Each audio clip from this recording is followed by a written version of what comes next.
Hello and welcome to the Minimum Competence episode for Wednesday, May 14th, 2025. I'm your host for today, Andrew Leahy, a tax and technology attorney from New Jersey. On today's episode, we cover a tax break expansion for the wealthy, Harvard's federal funding fight, a new sentence for the Menendez brothers, and a Wisconsin judge's indictment. Let's remember, a complex system that works is invariably found to have evolved from a simple system that worked. And read today's legal news. On this day in legal history, May 14, 1787, delegates from several states began arriving in Philadelphia for what would become the Constitutional Convention, a pivotal moment in American legal history. Originally convened to revise the Articles of Confederation, the gathering quickly evolved into a full-scale effort to draw a new framework of government. Only a handful of delegates were present on the 14th, but their arrival marked the start of weeks of foundational debate and compromise. The convention was held at the Pennsylvania State House, now known as Independence Hall, a site already steeped in revolutionary significance. Delegates represented a range of political and economic interests, and their regional differences would shape much of the debate to come. The eventual goal was to create a system that balanced federal and state authority while preventing tyranny through a series of checks and balances. While May 14th was the scheduled opening, a quorum was not achieved until May 25th, delaying formal proceedings. Nonetheless, early arrivals used the time to strategize and lay the groundwork for proposals. Among them was James Madison, whose extensive preparation and later contributions earned him the title Father of the Constitution. The convention would ultimately produce the United States Constitution, replacing the Articles of Confederation and establishing the three branches of government. This foundational legal document remains the supreme law of the land, with its principles, at least ostensibly, guiding American governance to this day. In a new analysis, the Tax Law Center critiques the House Ways and Means Committee's proposal to expand the Section 199A pass-through business income deduction, calling it a costly move that deepens existing inequities in the tax code. Originally enacted under the 2017 Tax Cuts and Jobs Act, Section 199A allows qualifying owners of pass-through businesses to deduct up to 20% of their income. This benefit is already skewed heavily toward the top 1% of earners and industries such as law and lobbying. The provision, which expires after 2025 under current law, has not shown evidence of boosting economic activity and has instead encouraged tax avoidance strategies. The new proposal would raise the deduction rate from 20% to 23% and remove the income cap that currently limits eligibility for higher earners in certain industries. This change would particularly benefit high-income professionals whose pass-through income makes up a large share of their earnings. For example, under the proposed rules, a law firm partner earning $247,300 could receive a deduction of nearly $20,000, whereas they would get nothing under current 2025 law. The revised rules would also alter how phase-outs are calculated, increasing the value of the deduction for top earners while reducing it for some taxpayers whose income includes a mix of wages and pass-through business earnings. The analysis by the Tax Law Center warns that these changes may incentivize further reclassification of income to exploit the deduction.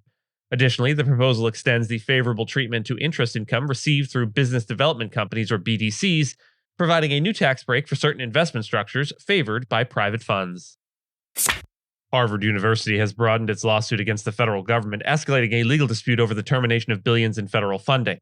The amended complaint, filed in federal court in Boston, follows a new wave of agency letters formally cutting off $450 million in grants and reaffirming the earlier freeze of over $2.2 billion. The government attributes the funding halt to Harvard's alleged failure to address anti-Semitic incidents on campus.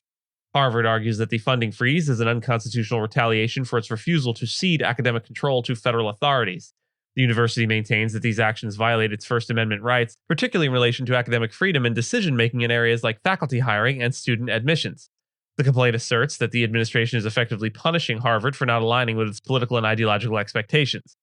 The dispute has wide-ranging implications, threatening numerous research initiatives in sectors dependent on Harvard's federal support.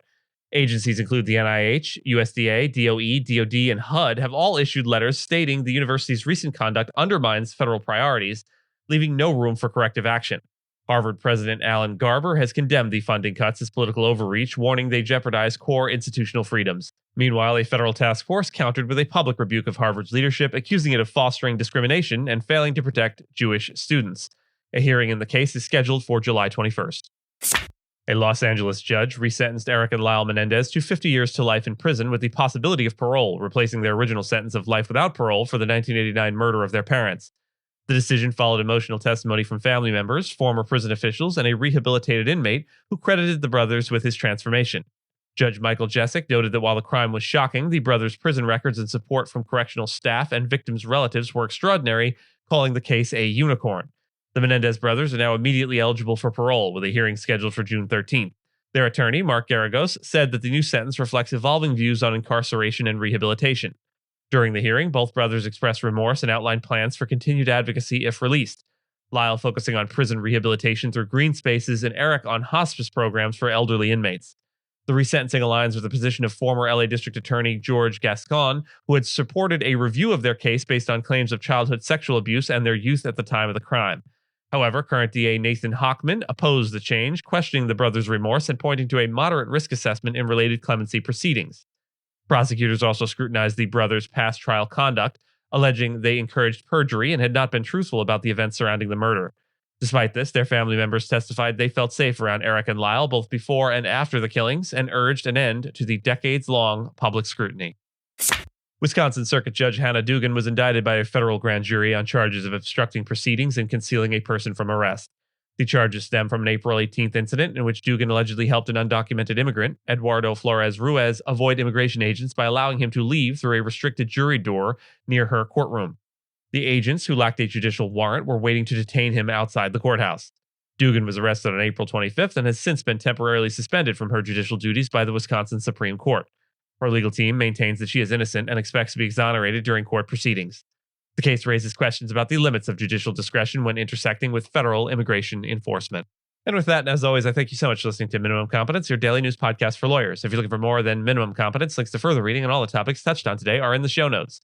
And reviews go a long way towards helping new listeners to find our show. If you have a moment and can leave a rating or review on your podcast player, we'd sure appreciate it. And if you know someone that might be interested in a story we cover, consider sending them the episode. But remember, nothing here should be construed as legal advice, because it is certainly not that. Minimum Competence is available at minimumcomp.com and wherever it is you get your finely crafted podcasts. If you haven't checked out the website in a while, give it a look.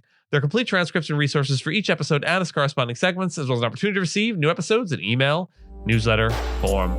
We'll see you back here tomorrow, and until then, remember, failure to function as expected is a feature, not a bug, of large systems.